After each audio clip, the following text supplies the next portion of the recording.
Vamos continuar com a leitura e comentário do artigo Fosfolipídios, nutrientes essenciais para o camarão, parte 2, de autoria de Gong, Jiang e Lawrence, publicado em 2004 na Global Aquaculture Advocate, certo? Vamos falar agora do ponto 3, que trata sobre fosfolipídios como facilitadores do metabolismo do colesterol, certo? Vamos ver isso daqui.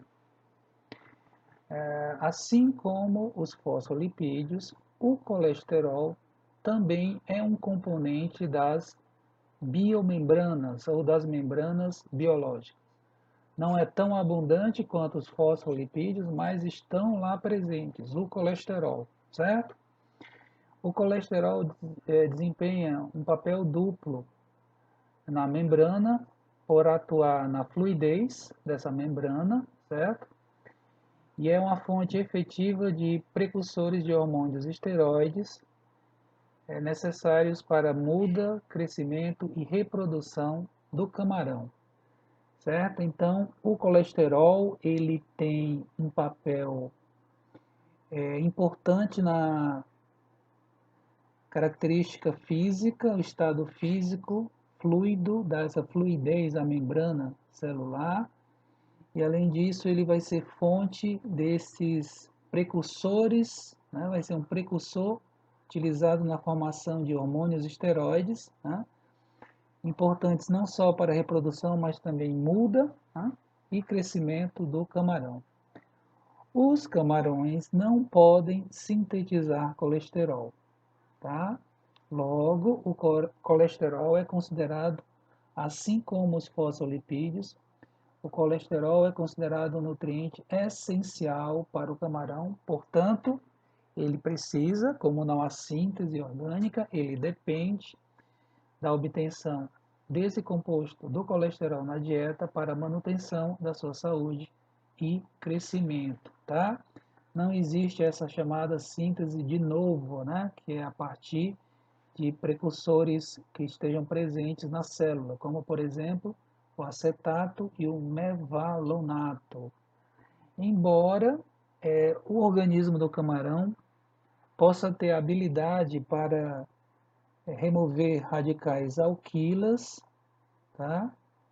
De alguns esteróis com 28 e 29 carbonos e convertê-los até o colesterol.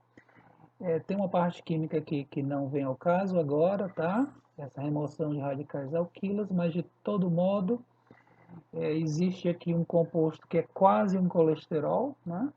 Basta remover alguns radicais, mas isso não pode ser considerado síntese, tá? É apenas uma pequena conversão aí entre compostos quase idênticos, quase os mesmos.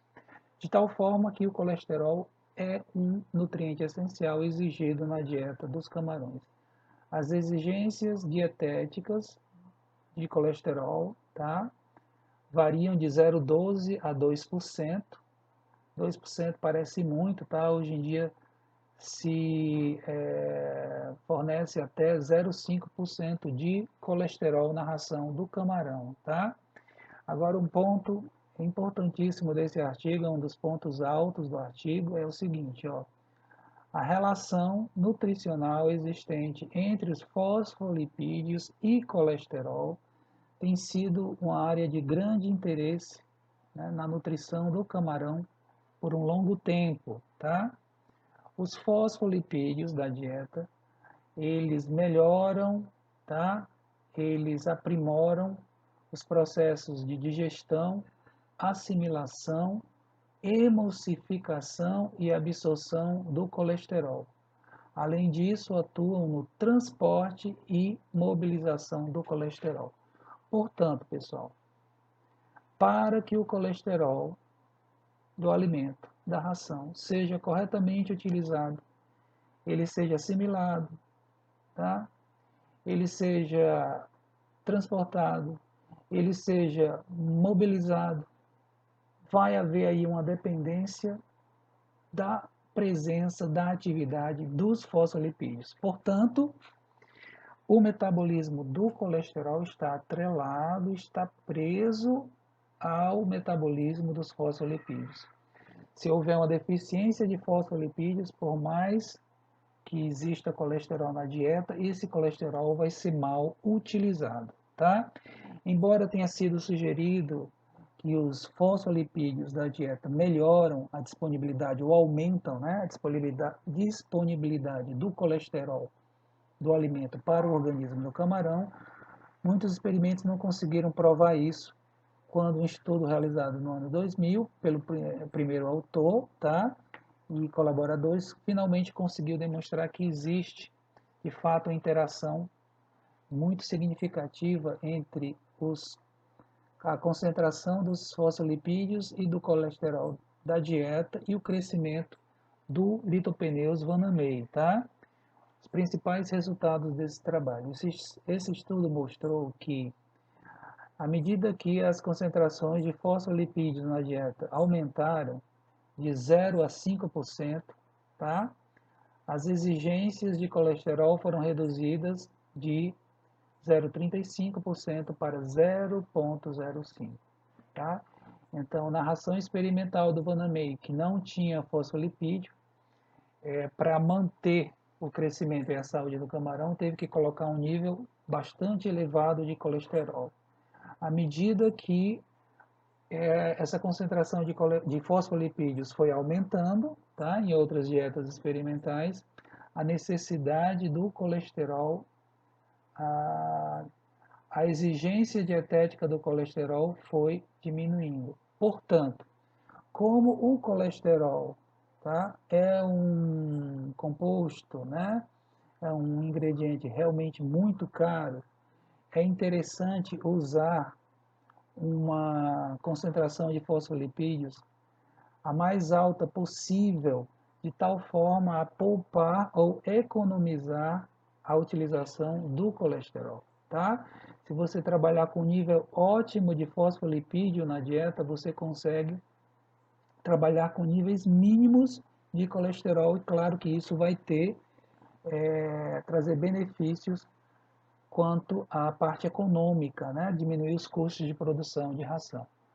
Por outro lado, a exigência de fosfolipídio diminuiu de 5% da dieta, quando não havia colesterol na mesma, tá? Para praticamente zero, quando a concentração de colesterol atingiu um nível aí de 0,5%. Então, olha que interessante, né? Do mesmo jeito que o fosfolipídio poupa o colesterol poupa o fosfolipídio, certo? Então é interessante trabalhar com níveis otimizados de ambos, né? Trabalhar com o máximo possível de fosfolipídio para poupar o colesterol, tá? E manter essa entrada de colesterol nas rações completas para não ter que trabalhar com níveis ainda maiores de fosfolipídios. Esses resultados têm importantes implicações na formulação das dietas, tá? Tem importantes implicações. Vejam, com níveis ótimos de fosfolipídios entre 3 e 5%, que é a recomendação atual, tá? Na verdade, 3 a 5%, se a gente olhar, é a recomendação de lecitina de soja, tá? 3 a 5% é a recomendação de lecitina de soja, que é fonte de fosfatidilcolina, que é efetivamente o fosfolipídio, certo? Trabalhando com níveis ótimos, 3 a 5% da lecitina, né, as inclusões de colesterol podem ser minimizadas e, consequentemente, os custos de produção vão ser reduzidos sem afetar o desempenho do camarão, tá? Mais pesquisas deveriam ser realizadas para entender melhor a interação fosfolipídio-colesterol, tá? E isso deve ser levado em conta em qualquer trabalho que aborde um desses nutrientes. Se estiver trabalhando com fosfolipídio, não pode desconsiderar a interação que ele tem com o colesterol no desenho experimental e vice-versa, tá? Por exemplo, se uma dieta basal, né, a dieta do experimento, inclui 0,5% de colesterol, os efeitos dos fosfolipídios, colina e outros nutrientes serão mascarados por conta dessa interação entre fosfolipídios e colesterol, certo? Vamos passar para o próximo ponto. Já estamos agora no ponto 4, que é fonte efetiva de colina, certo? Vamos ver aqui. A colina é uma vitamina hidrossolúvel, tá? Ela é fonte de grupos metil que vão interagir com outras duas vitaminas, o ácido fólico e a vitamina B12, a cianocobalamina, tá? E vão interagir também com um aminoácido, a metionina, nesse metabolismo de grupos metílicos. Então vejam que aí a colina ela vai atuar no metabolismo de um aminoácido importantíssimo que é a metionina, em interação com outras duas vitaminas, ácido fólico e a vitamina B12. Além disso, essa vitamina colina é precursora de um neurotransmissor chamado acetilcolina, né? O nome do composto já mostra a presença e o papel da colina. Acetilcolina foi produzido a partir da colina. A colina ela pode ser fornecida para o organismo animal através de sais de colina, como o cloreto de colina, que é bastante disponível no mercado, tá? Mas uma outra fonte é a digestão da fosfatidilcolina, que é justamente o fosfolipídio, tá? Então, a lecitina de soja, que é fonte de fosfatidilcolina, também é fonte dessa vitamina de grande importância para o organismo, né? Já que atua aí no metabolismo da metionina, que é um aminoácido muito utilizado na formação de novos tecidos, portanto, no crescimento corporal. Então, a lecitina de soja, ou melhor dizendo, o fosfolipídio, a fosfatidilcolina, além do papel estrutural nas membranas celulares, além do papel funcional de transportador lipídico, ainda tem essa outra importância, né, para a nutrição do camarão, fonte dessa vitamina chamada colina. A fosfatidilcolina ela é quebrada por uma enzima chamada fosfolipase D, de tal forma que a colina é disponibilizada. Em um estudo realizado em 2003 pelo primeiro autor, a exigência de colina do camarão branco do Pacífico, né, o Vanamei, foi estimada em 871 miligramas por quilo de dieta, o que dá aproximadamente 0,1%, tá? Mas nesse caso as rações não tinham fosfolipídios, que não é uma situação realista, tá? Entretanto, não há exigência de colina, tá? Quando fosfolipídios foram fornecidos em 1,5% ou mais da dieta.